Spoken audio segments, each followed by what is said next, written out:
Syederalun, Cindy Syahputri, berusia 22 tahun, seorang ibu rumah tangga di Desa Pangoy, Kecamatan Muara II, Kota Lok Sumawe, dikejutkan dengan kabar bahwa dirinya mendapatkan kupon umrah gratis. Hadiah umroh itu didapatkan setelah diundi oleh Kapolda Aceh Irjen Pol Ahmad Haidar. Ia mendapatkan kupon bersama 25 masyarakat lainnya di Aceh. Pada serambinews.com, Cindy menyebutkan bahwa ia tidak menyangka mendapatkan hadiah umroh setelah ikut vaksin di Aula Mapores Lok Sumawe beberapa waktu lalu.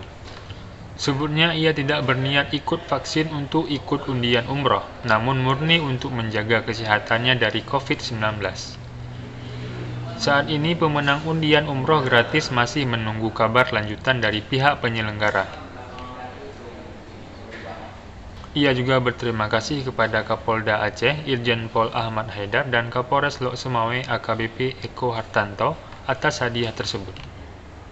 Demikian Syederalun, jangan lupa untuk subscribe YouTube Serambi On TV dan baca berita menarik lainnya di serambinews.com.